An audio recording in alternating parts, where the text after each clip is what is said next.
truly honor someone if you're being accurate and you're requesting it. You know, Richard alluded to giving tobacco when he was coming because he was asking for something.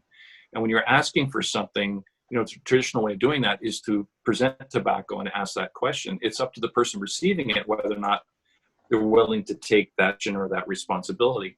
So that person has to be brave because they're not simply going to grab it.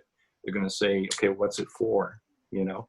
And so everything slows down. And I'm sure Richard could allude to this, is that there's times where we're going, and everything just stops and we regroup, or there's a teaching that comes out right in the middle of that.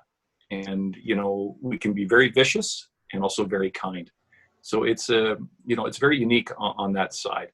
And I think, you know, in your, you know, professional capacity, when you're looking at what you're providing and what you're doing, it's important to reach out to those individuals. There's a lot of examples and, you know, platforms that are available that show a variety of different martial arts, but there's hardly any, if not nothing, that shows Indigenous combat arts. Yeah, and I wanted to ask you about that. And that's a big challenge. So it's like going, well, this is the way we want to see how the Indians used to fight, or this is the way. Well, that's not how we did it, and so, you know, that's a dishonor to us, and that's not respecting properly. So you know what I mean? So it's just like, you know, I have some very great, you know, Native combatant friends throughout Turtle Island in North America. Robert Redfeather, Snake Blocker, these are good friends of mine. And like, you know, we're only a handful of guys that do this throughout North America. And, you know, we chat once in a while and talk about, we were talking just the other day about this, and we were just like, all these things are going on, but they still, you know, it's like pulling teeth for them to approach us sometimes. Do you think it's, at risk of me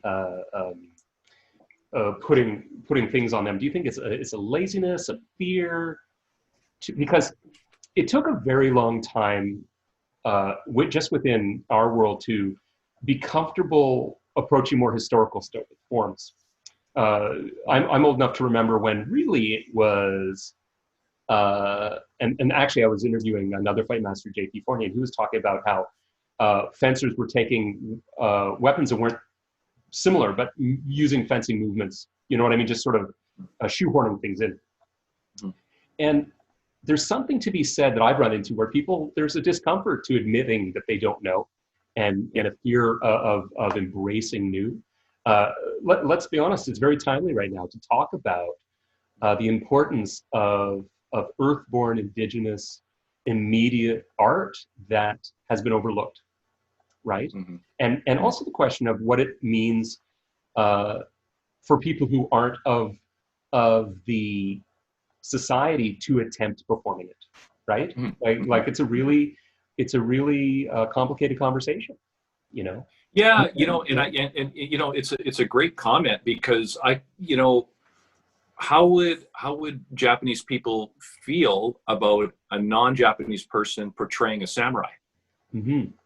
And maybe time has gone by enough that, you know, it could be acceptable, and they say, well, we appreciate what they're doing, and they actually do it better than, you know, anyone in my family, that's for sure, that type of thing. I think we still have work to do for that on the Indigenous side. You know, we're still going through reconciliation on a lot of things. And I think people are really reaching out and trying, and other people just want nothing to do with it. So, you know, we're having some of those challenges as well. And I think some people that don't want anything to do with it, they just don't want to ruffle any feathers, right? Because, I mean, let's face it, you know, I can't control everyone in our community. Some people are like, yeah, let's do it. And other people are absolutely not, like, you know, that type of thing too. So, but there's a way of doing this and sharing this in such a way that it becomes a story that gets retold again in a respectful way, not a story that's just made up. You understand? Sure. So it's not taking something that you see and going, well, this is the way they would have done it. And that any culture would be upset about that. And so it's basically of saying, no, we've contacted, you know, the subject matter expert, or we've talked to that knowledge keeper or that education professional, and this is what, you know, what we know. We're never going to be able to, you know, and we as you know, myself as an instructor, hey, I get heat sometimes from odd people throughout North America and South America sometimes, and I'm like, hey, you know where I am, you can come up here anytime, Really? and I'll talk to you, right? Can I, So, but sorry, can I ask why? What is? I think sometimes it's the, you shouldn't be sharing this, Oh, I see. or that, we've given enough. Don't give anymore, because I'm very open. I believe in Mm, sharing this story. And I'm a big advocate of this. And my teachers and knowledge keepers before me were saying to me that, this is a story that needs to be told and shared so we can build these relationships up again, because Indigenous people, it's always been about relationship building. And what a better way to do it than through physical activity and martial arts? Like, it really, really is. But mm. you're still going to have haters out there, right? No, I hear And, you. I hug haters. There's a joke I always say, I hug haters so I know how big the hole has to be when I dig, right? So, yeah, yeah, So, And yeah. that's please. precisely why I offered tobacco to Master George to tell these stories, to bring Okichita into the stage and screen combat arts, because I wanted to do it the right way. I didn't want to just go in there with that gravitas or whatever, that persona of, yeah, I took a class, so I'm an expert. I also didn't do it right away. I had at least 2 years of training in before I even approached Master Jordan and said, hey, can I potentially do this? Yeah. So, yeah. And something that that you had said earlier, George, about what you saw, meaning you were specifically talking about other arts, but I have to say that with COVID, I've been doing a lot of looking at old television on things like Amazon Prime and stuff like that, because I'm looking for things that a lot of our younger students won't have experienced, and there's something interesting about historical periods that are not so long ago. However, the reason I'm bringing this all up is I fell into sort of a whole bunch of Westerns, and it was real shocking how First Nations were shown, and how often they weren't, in fact, of course, people who were in fact First Nations, right? They would spray paint an actor. So unfortunately, we can't change the unfairness of the past, but moving forward, I'm intrigued by the idea of what you said about Last Mohicans and seeing things done right. And can we do that? And I don't mean just historical stuff. Like, an interesting thing that Richard plays a character who's a contemporary spy, police person, someone who is a place of violence, who needs to use violence, but not sort of, let's call it righteous violence. How about that, right? So that idea that it's being used to protect, right? And using that opportunity, I would love to figure out a way we could do that well outside classes. I mean, like, literally seeing it performed, because there are now some shows that are in fact showing a lead that would be an actor playing a character who's in fact part of the First Nations and things like that. So just curious about your ideas around that. Would that stimulate you to want to reach out into that community, well beyond me, but like into film, and seeing what could be done about giving a chance for people to see your work in that form? Yeah, the unfortunate thing with the pandemic this year, we were going to be featured in a mainstream film this year, but COVID basically has bumped everything into 2021. So 2020 is a bust for us. And the fact that we do a lot of workshops and travel around the world. This year, we were supposed to be doing a workshop in Poland and Singapore, another one in possibly Israel. So, some of these countries are very interested in what we do and what we want to share. And sometimes that's a lot from the combative side, because, we deal with a lot of edged techniques and things like that. Yeah. But, in what we're seeing now in North America is we're getting approached a little bit more for some of these activities, and even our own community going, we were really aware that this was still going on. We thought this ended after the potlatch ban, right? And so, it was certain things that, you know, were held back, and, you know, you learned them kind of discreetly, and you never shared it with anybody else. And if anyone knew that you knew how to block someone coming at you with an edged weapon, the Mounties would have been there like that, just not, you know, saying that you can't do this. So though none of those stories have ever been captured, right? Not in film. None of those stories have ever been captured. The residential school legacy and things like that, those things have been captured in some film, but basically of saying that you can't do that practice anymore. You know, the end of the Sundance and all these different things, you know, those happened in the late 1800s. And so those stories have now passed. They're within us, but to have the interest in doing it in film, probably I don't see it happening. So putting a spin on a modern method, you know, on the modern application, it's totally doable. And the idea why it's doable is because, first of all, the uniqueness of the battle instruments that we use, right? The application of the type of weapons that we use. And then the other side is how we use the land and how we utilize it, and how we make sure that for us to ensure that we maintain ourselves as warriors of peace, there's other things of kindness that we have to do, or participate in ceremony. And those are things that we have to do. So we still do them now. I still take guys to Sweat Lodge, and we still conduct those applications. So those types of things are still going on today. It's 2020. We're still doing them. And so there's nothing wrong with that being adopted into a film to reflect, you know, the cultural aspect and the system of Okechita. So I look forward to people that would approach us and say, how can I do this? Or how can I do, you know, put this into our film? Or is this a proper way of doing it? You can't take an old film and then try to snap something into modern era. It just doesn't really work. And let's face it, a lot of history, when you're talking about those Western films, a lot of that history, they wouldn't dare talk about what the, you know, the cavalry was doing at that time. You know, some of the stuff, very dark stuff at that time, you know. Horrific.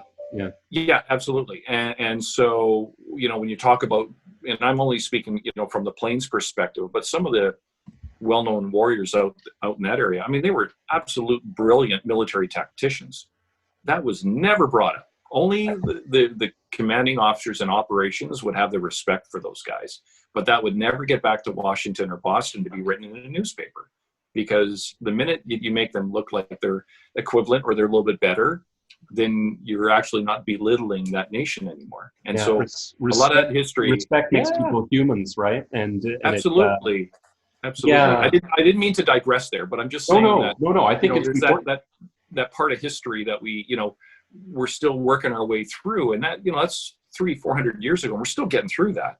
But how do we turn it forward so, you know, we're working through those challenges now? Okechita is great for that. And what I really love about it is, you know, community members, and when I say community members of Indigenous heritage that are coming in from, you know, within an urban center, not understanding, you know, what they may be going through. And a lot of that usually is cultural identity. And we call it blood memory, and it's blood DNA, and basically all these different things that are within their history that flow through them that they're not quite tapping into within this modern society.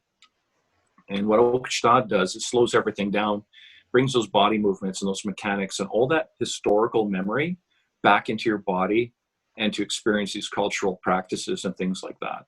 So, you know, it's like my Uncle Ted used to say, you know, 200 years ago, we weren't doing this, right? But we sure were doing that, you know? And so, you know, our workouts, I try to incorporate a lot of those types of applications in our workouts so that your body remembers what it did 300 years ago, you know? Right. So yeah, through its blood.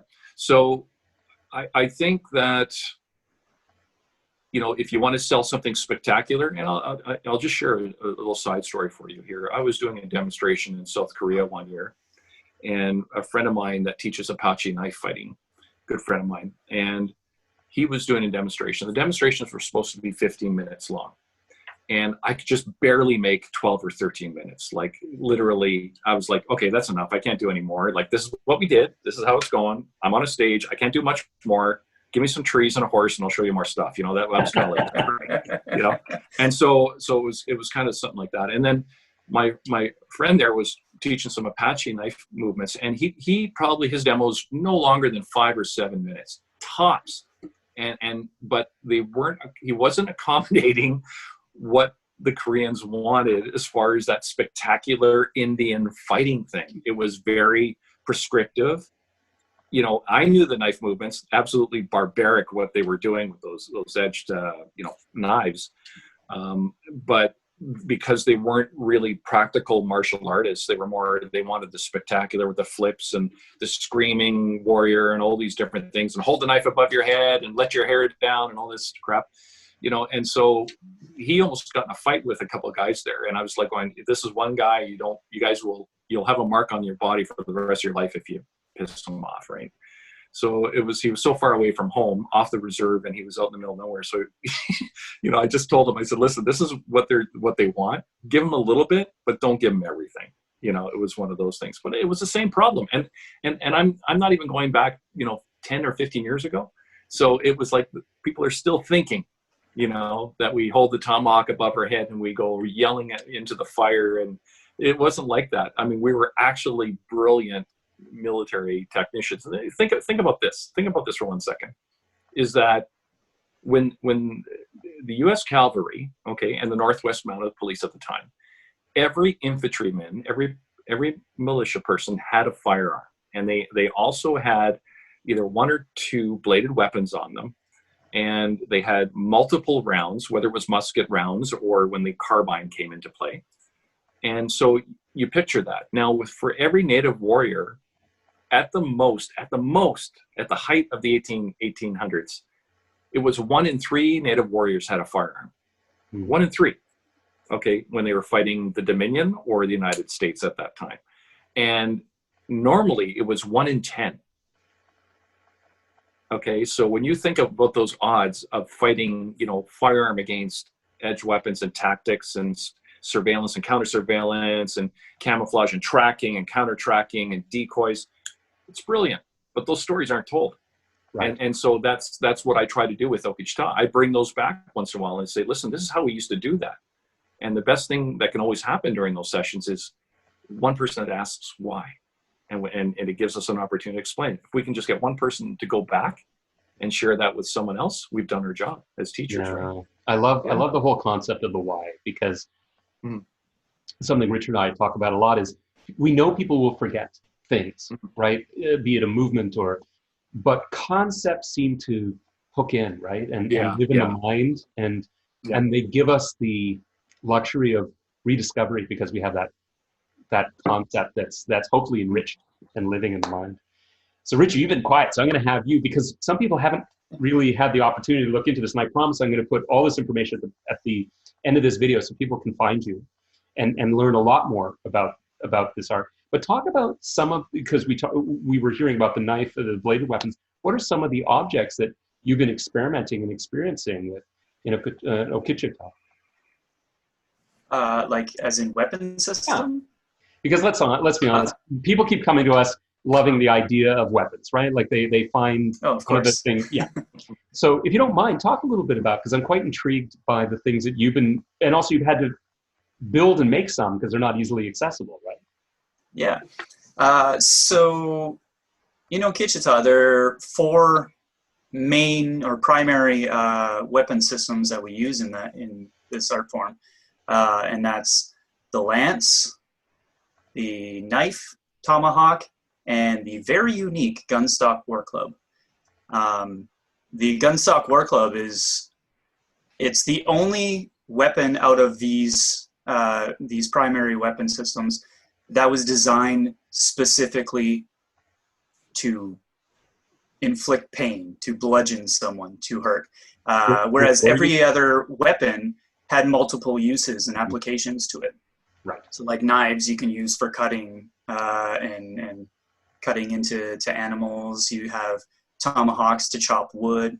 Lances, you can spear fish. Whereas the gunstock war club, Notini Towin Mystic, is what it's called in Cree, is the only of those weapons that are specifically designed for warfare. And it's very unique. It's designed, it has a very similar look to the butt end of a rifle, so the gun stock, and Plains warriors, they saw people holding these big, long muskets. And then when they run out of a round and they see them fighting, they'll swing it around holding the barrel. And they said, "Ooh, that's a good idea." So they took it upon themselves to redesign that type of thing and use that specifically to hurt and to hurt their foes and protect their family and their people. So it's my favorite out of the weapons, and just because of the application is so different. It's very circular, which is fantastic, and it really utilizes entire muscle groups. It has some similarities to some sword, but like I think the most unique part of it is the paddling aspect. So on the face of it, so where that butt end of the rifle would sit here, so on that face there, rather than just hitting with the forend or the leading edge or the trailing edge, you actually kind of paddle, you rotate, and it smacks the side of the head and it bounces off, so that way it doesn't get impaled, so you can just keep going. So that's one of my favorite things to do. I don't actually hit people with it, but practice it. I gotta say that I love the joy that you bring to when you talk about it, right? And that aspect. I know we're gonna have to do this again because there's too much to talk about. But as we start to wind down, is there a last thought that you really would like to share that you'd like to bring it all together? Because the one thing I if you don't mind, I'll say this, that being able to share something you love and live it is such a remarkable joy, and it keeps you healthy, happy, and young. So in this time of COVID, I can only wish to the two of you and everyone watching this that there is something that you can allow yourself to be engaged with and embrace and immerse yourself in, that gives you the joy that I feel just watching you two talk about this and knowing that you have this. So that's what I wanted to share. What would you like to share, gentlemen? That is a fantastic question.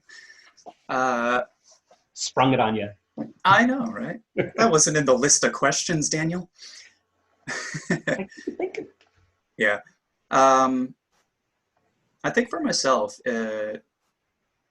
being able to practice Okechita under someone like Comeau George has been truly eye-opening, both in its practices and its effectiveness, because a lot of it is very simple and to the point, right? You use up 3-4 moves because you have to get to the next person who's coming at you, because this is warfare. It's not like a lot of martial arts where it's a duel, one person against the other. It's, no, I have to hurry up, get this guy down because that guy's coming next. And just realizing how simple and effective and deadly these movements can be was very eye-opening.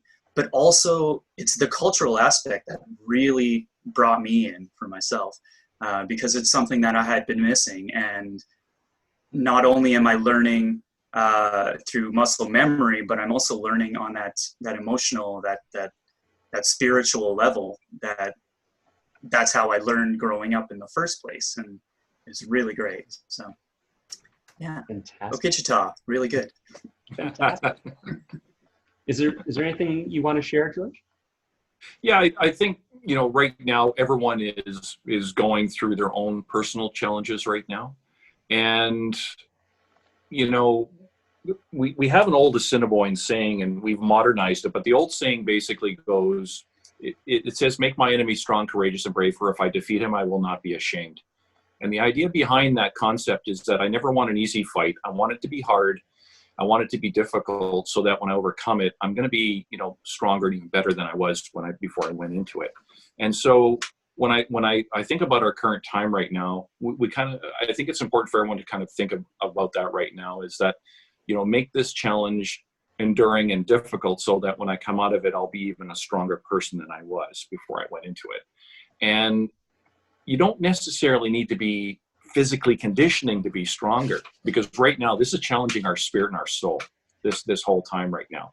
Physically, yeah, you know, I got a great gym at my house and I'm on the land a lot and everything, a lot more than usual because of the pandemic. But having said that, you know, it's really tapped into, you know, some spiritual challenges for people, you know, regardless of faith, is that you're kind of going, what is this all about? You know what this is? This is basically the entire universe retuning everything. Everything from mankind to the four-leggeds, to the winged, you know, to the fish, to the water, to the air. Everything is getting retuned and realigned, and we'll move forward from this. Again, unfortunately, there's going to be some great changes, but also it makes us reflect on those things that you were talking about passion and what we love to do. And as instructors and teachers and participants, how enthusiastic do you think we are going into 2021? Knowing that once this vaccine comes through, we start getting a lot more healthy, we can start interacting.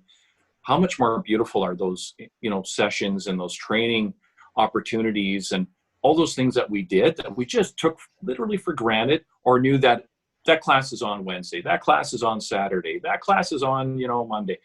We just kind of took it for granted. I paid my fees, I can go. Now you'll pay anything just to be able to participate once again, right?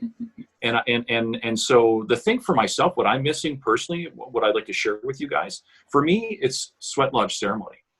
I'm really missing, you know, that time to get back in touch with my ancestors, to really purge my body, to really, because I need it right now. Like, you know, I really need that punishment, so to speak, right? That human purge. I need that right now. And we can't do it because, you know, that sweat lodge ceremony is the most intimate place. It's worse than a church, you know, with so many people together. You know, we're sweating and we're crying and you know, just really, really purging the body. So for myself personally, you know, as an Indigenous person that practices that belief system, you know, it's been very hard for me. But I've been finding other ways around it. You know, I've been, you know, really understanding my medicines, and then, you know, smudging all the time, or really talking to my ancestors. You know, if you talk to them, they'll talk to you back. If you talk to the land will talk to you back. You know, I've had some great experiences over the summer, you know, going back to my traditional territory. So all those little things have been very, very special.